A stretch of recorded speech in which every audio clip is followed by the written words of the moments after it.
रसिको हो नमस्कार. मी संदीप मदाने. अहो बोलायचं आहे तुमच्याशी. कुठल्या विषयावर? एकच असा विषय नाही हो. गप्पांची मैफिल जमते ना तेव्हा ती कशी ओघवती असते, अगदी तशी. मनात येईल तो विषय, त्याला कुठलंही बंधन नाही. कधी भावलेल्या कविता असतील, कधी नाटकातला एखादा सोलो परफॉर्मन्स असेल, कधी इतिहासात डोकावून पाहू, तर कधी स्वतःला शोधत जाऊ. वेगवेगळ्या अँगलनं आपण एकाच प्रसंगाकडे पाहू, कधी व्यक्तिरेखेच्या खणखणीत नाण्याची दुसरी बाजूही शोधू. थोडक्यात काय, या व्यक्तिरेखांकडे, घटनांकडे एका वेगळ्या दृष्टिकोनातून बघण्याचा एक छोटासा प्रयत्न. यात कुणालाही दुखवायचा, कुणाला कमी लेखण्याचा किंवा त्याचं मूल्यमापन करण्याचा जराही उद्देश नाही.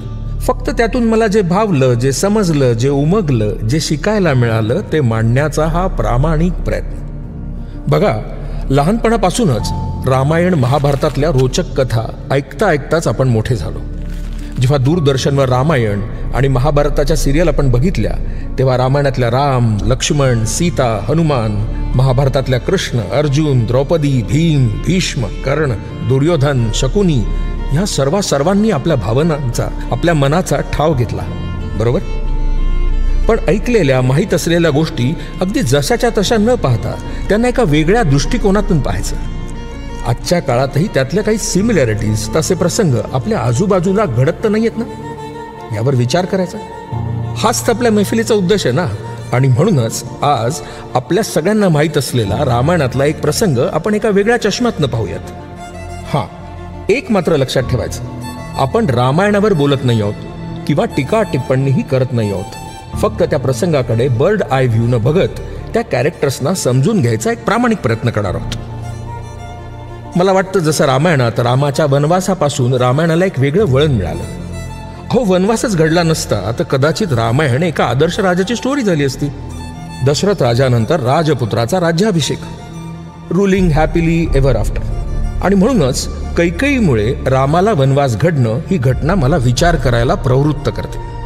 अगदी आजच्या मीडियाच्या भाषेत बोलायचं झालं तर मंथरा दासीच्या कान भरण्याने कैकेयीने रामाला वनवासात पाठवलं. काय हेडलाईन छान वाटते ना? पण फक्त हेच कारण असेल का?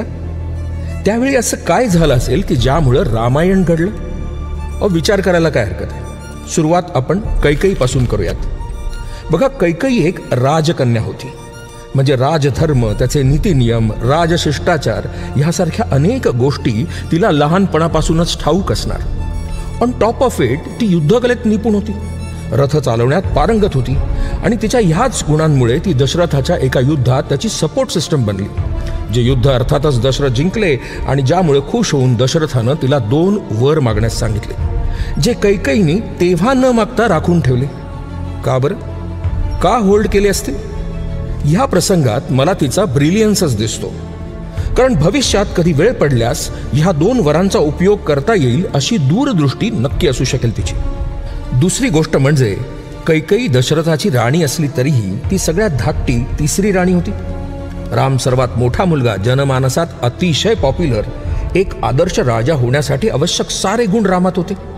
त्यामुळे तिचा मुलगा भरत अयोध्येचा राजा बनू शकणार नाही. प्रायमा फेसिया कथेतल्या सगळ्या गोष्टी आपल्याला खूप स्पष्टपणे क्लिअरली जाणवतात. मग त्यावेळी असं काय झालं असेल की ज्यामुळे हे पुढचं रामायण घडलं?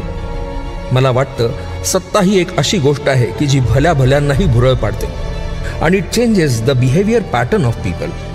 असंच काहीसं घडलं असू शकेल का तेव्हा? रामाच्या राज्याभिषेकाची तयारी बघून कैकेयीच्या मनात ऑब्व्हियसली असूया, मत्सर निर्माण झाला नसेल. बिकॉज म्हणतात ना, envy the name is woman. म्हणजे सगळे म्हणतात, मी म्हणत नाही हो, नाहीतर मला वनवासात जायला लागेल. जोक सपाट. कैकेयीच्या मनात हा द्वेष होता की इन्सिक्युरिटी? माझ्या मुलाच्या नशिबात राजयोग का नाही? मी राजमाता का बनू शकणार नाही? यासारख्या अनेक प्रश्नांनी ती व्यथित झाली नसेल. मंथरा दासीनं तिच्या दुःखावर फुंकर घालण्याऐवजी आगीत तेल ओतायचं काम केलं असेल. मंथरेच्या दृष्टीने ती खाल्ल्या मिठाला जागली हो. पण यामुळे अतीव दुःखाची जागा क्रोधानं घेतली आणि रामावर सख्या मुलाप्रमाणे प्रेम करणाऱ्या कैकेयीचं दुसरं रूप समोर आलं. And Kaikeyi's ruler instinct must have triggered. मग कैकेयीने दशरथाकडून मिळालेल्या त्या 2 वरांचा उपयोग करून त्याच्या प्राणप्रिय रामाचा युवराज्याभिषेक थांबवला. आपला मुलगा भरत याला भावी राजा म्हणून घोषित करायला लावलं. आणि रामाला 14 वर्ष वनवासात पाठवलं. इनडायरेक्टली आपल्या मुलाच्या राज्याभिषेकात होऊ शकणारा रामाचा अडथळा तिनं 14 वर्षाकरता दूर केला. Perfect timing, perfect planning, check and mate in political power game, like any chess board. भरताला राजा बघण्याचं तिचं स्वप्न साकार होणारच होतं. पण या निर्णयात भरत आपल्याच बाजूनं असेल ह्या तिच्या विश्वासाला मात्र तडा गेला. हा मोठा धक्का असेल तिच्यासाठी. वचनबद्ध असलेला दशरथ कैकेयीच्या या मागण्यांमुळे आजारी पडले. त्यातच रामाचा विरह आणि कालांतरानं ही पास्ट अवे. या सगळ्याचा परिणाम म्हणजे जनक्षोभ, कैकेयी विरुद्ध अयोध्या. मग ह्या सगळ्यात मंथरेचं नाव कसं गोवलं गेलं असेल? और या सगळ्यात मंथरेच्या कॅरेक्टरला अधिक डार्क केलं गेलं नसेल? बघा, हा प्रसंग आजच्या काळाला रिलेट केला तर मला असं वाटतं की जेव्हा एखादा स्कॅन्डल किंवा एखादा मोठा घोटाळा उघडकीला येतो तेव्हा थोरा मोठ्यांची त्यात नावं असतील तर काय होतं? सो कॉल्ड चौकशीच्या फेऱ्यांमध्ये छोट्या छोट्या प्यादांचा नाहक बळी दिला जातो आणि थोरा मोठ्यांना वाचवलं जातं. मंथरेच्या बाबतीत तसंच काहीसं घडलं किंवा घडवलं तर गेलं नसेल? Royal blood of Kaikeyi must have natural ruler instinct and domination capacity. अहो, नाहीतर राजा दशरथाला इतके मोठे डिसिजन घेण्याचं कंपल्शन फोर्सफुली ती करूच शकली नसती. दशरथ एक राजा होता, रूलर होता, तरी दशरथावर स्वतःचे निर्णय ती गाजवू शकली होती. अशी कैकेयी एका मंथरा नावाच्या दासीच्या बोलण्यानं, ज्याला आपण टॉक्झिक इन्स्टिंक्ट म्हणूयात, ड्राईव्ह झाली असेल. इतक्या मोठ्या रूलर स्टेजला असणारी, पॉवर असणारी माणसं दासीकडून ड्राईव्ह होऊ शकतात. See, as every scandal needs a victim and a villain. मग यात मंथरा कोण? मंथरा विलन. मंथराने माझे कान भरले, माझा ब्रेन वॉश केला, मी मंथरेच्या इन्फ्लुअन्स खाली वागत होते, मला आता माझ्या बोलण्याचा पश्चाताप होत आहे, अशी ऑब्वियस स्टोरी मग पुढे आली. त्यामुळे रामायणात कैकेयी ह्या कॅरेक्टरला जरी ग्रे शेड असली तरी दोषी मात्र मंथरा दासीच ठरली. आणि विक्टिम ऑफकोर्स दशरथ. परिस्थिती पुढे लाचार, हतबल, पण वचनबद्ध. आपल्या इतिहासात अशी अनेक उदाहरणं आहेत की जसं हरिश्चंद्र राजानं स्वप्नात दिलेलं वचन पूर्ण करण्यासाठी स्वतःचं राज्य सोडलं. शांतनू राजानं स्वतःच्या मुलाला भीष्माला शपथ घ्यायला लावली की तो कधीही राजा होणार नाही. आणि हेही तेव्हा जेव्हा त्या शांतनू राजाला पूर्णपणे माहीत होतं की आपला भीष्म हाच या राज्याचा योग्य उत्तराधिकारी आहे आणि प्रजेच्या मनातलाही तोच भावी राजा आहे. आता याही विषयावर आपण एखादी मैफिल जमवूयात पुढे कधीतरी. असो, असे अनेक प्रसंग जसे आपल्या इतिहासात आहे तशाच प्रकारचे प्रसंग पिढ्यानपिढ्या, वर्षानुवर्ष आपल्या आजूबाजूला, घराघरात, बिझनेसमध्ये, राजकारणात घडताना दिसतात की नाही? विचार करतोय आपण राजकारणाविषयी इथे बोलायला नको, कारण मुख्य विषय बाजूला राहून वादविवादाचे वेगळेच विषय आणि फाटे फुटतात. Coming back to the point, Dasharath हा राजा होता, त्यामुळे त्याची पहिली कमिटमेंट, त्याचं दायित्व हे त्याच्या प्रजेविषयीच असलं पाहिजे. प्रजा सुखे सुखम राज्ञः प्रजानां च हितहितम. अर्थात प्रजेच्या सुखातच, हितातच राजाचं सुख आहे, हित आहे.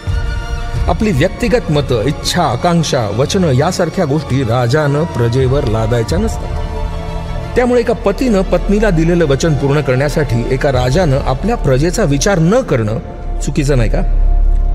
दशरथाने त्यावेळी कैकेयीच्या मागण्या मान्य केल्या नसत्या तर, किंवा तिला काही वेगळे ऑप्शन्स दिले असते तर? मान्य आहे, सत्ता तिथे संघर्ष.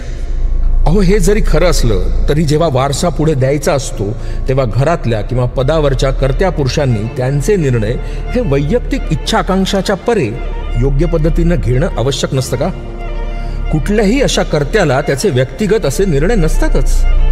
त्याच्यावर दायित्व असतं.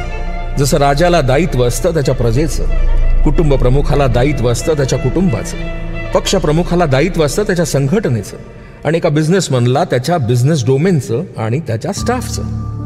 कारण कर्त्याचे निर्णय हे सर्वांना अफेक्ट करणारे असतात, मग ते पॉझिटिव्ह असो वा निगेटिव्ह. काय थोडा वेगळा पर्स्पेक्टिव्ह वाटतोय की नाही?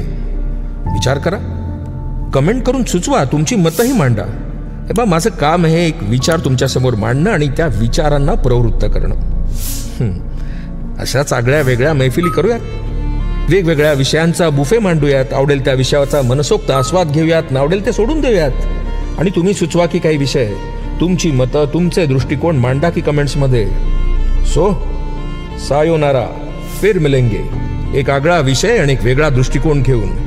हो, एक महत्वाचं राहिलं, कंटेंट आवडला असेल तर लाईक करा, तुमच्या मित्रमैत्रिणींना, नातेवाईकांना नक्की शेअर करा आणि त्यांना आपल्या सर्वांतर्फे या मैफिलीत सामील होण्याचं आमंत्रण जरूर द्या.